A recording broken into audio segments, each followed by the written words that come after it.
कर्मों का फल ज़रूर मिलता है। नमस्कार दोस्तों, हमें आज नहीं तो कल अपने कर्मों का फल ज़रूर मिलता है। अगर हम अच्छा कर्म करते हैं तो अच्छा फल मिलता है, यदि बुरा करते हैं तो बुरा फल मिलता है। इसलिए कर्म करने से पहले ज़रूर सोचें कि कैसा कर्म कर रहे हैं। हम कभी भी यह ना सोचें कि इस कर्मों का फल मुझे नहीं मिलेगा।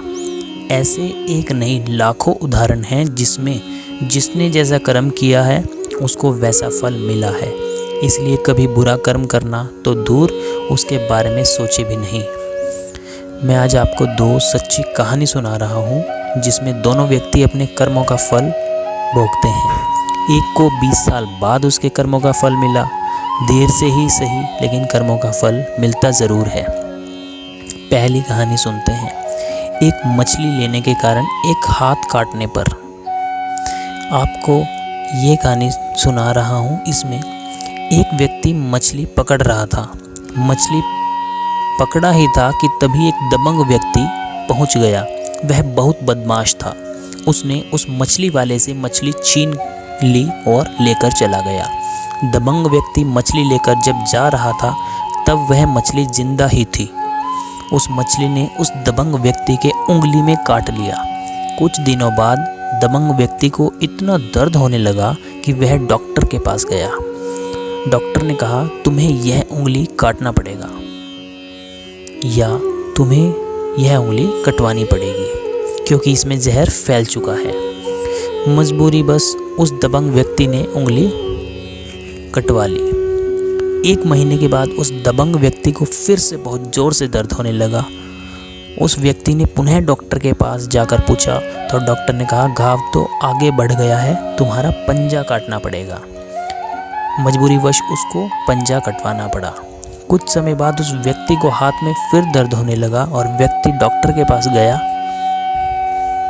डॉक्टर ने कहा, तुम्हारा यह घाव आगे तक बढ़ चुका है, आधा बाजू काटना पड़ेगा।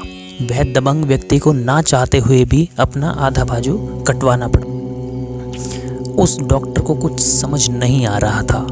आधा बाजू काटने के बाद डॉक्टर ने उस दबंग व्यक्ति से पूछा, तुमने कुछ तो ऐसा काम किया है जिसके कारण तुम्हारा हाथ काटना पड़ा, मुझे साफ साफ बताओ। उस व्यक्ति ने कहा, मैं करीब 6 महीने पहले एक आदमी से कुछ मछली छीन कर लाया था। उस मछली ने मुझे काट लिया था, तभी से यह समस्या शुरू हुई। डॉक्टर ने उस व्यक्ति को कहा, यह तुम्हारे उसी कर्म का फल है, तुम जाओ और उस व्यक्ति से माफ़ी मांगो। दबंग व्यक्ति ने उससे माफ़ी मांगने की सोची और वह तालाब के पास पहुंचा। दबंग व्यक्ति ने उस मछली पकड़ने वाले के पैर में गिरकर उससे माफ़ी मांगी और कहा, मुझे इस श्राप से मुक्त करो। और इस श्राप के कारण अंगुली होते होते मेरा पूरा हाथ कट गया है। उस मछली पकड़ने वाले व्यक्ति ने कहा, मैं तुम्हें कुछ भी श्राप देने वाला नहीं हूँ, मैंने तुम्हें कोई भी श्राप नहीं दिया है। तब दबंग व्यक्ति ने बोला, तुम कुछ ना कुछ तो ज़रूर बोला होगा तुमने, जिसका परिणाम मैं भुगत रहा हूँ।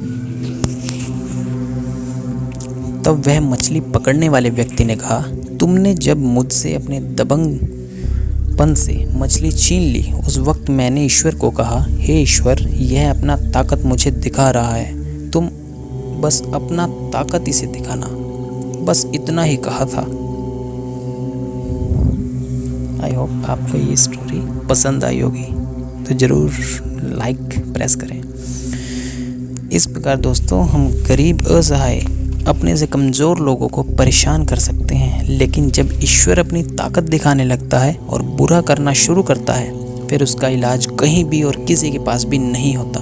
कोई व्यक्ति कितने ही बड़े पद एवं ऊंची हैसियत रखता हो, लेकिन ईश्वर से ऊंचा नहीं हो सकता।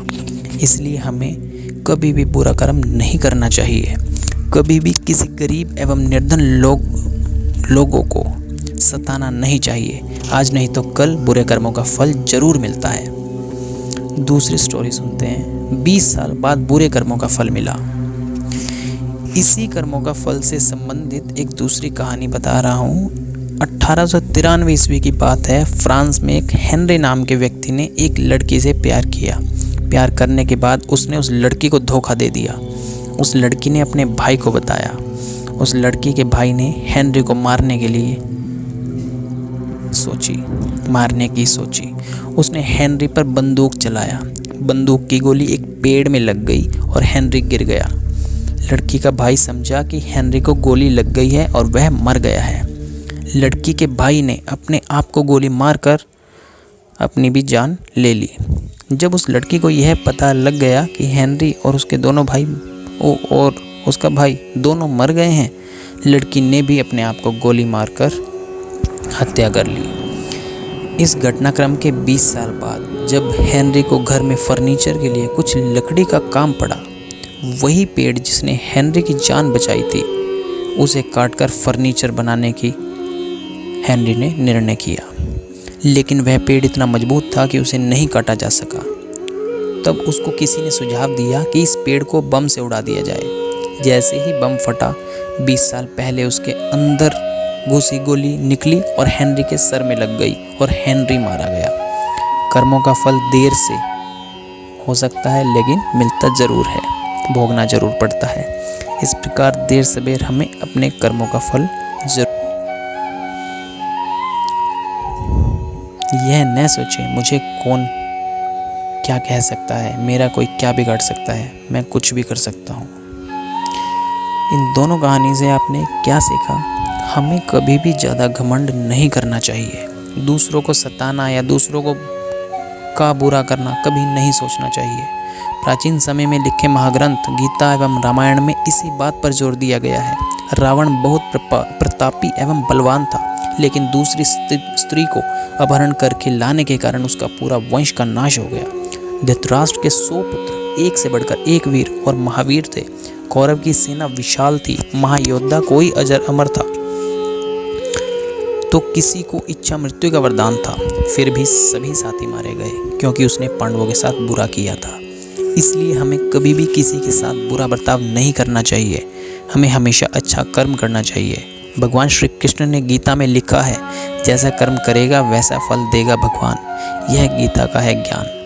इस प्रकार आपके मन में कोई भी सवाल हो या कोई भी समस्या हो तो हमें ज़रूर कमेंट करें। आई होप आपको ये वीडियो पसंद आई होगी। ज़रूर लाइक करें, शेयर करें, कमेंट करें। इसी टाइप के अगर आप और वीडियोस चाहते हैं तो चैनल को सब्सक्राइब करें, बेल आइकन प्रेस करें। Thank you very much.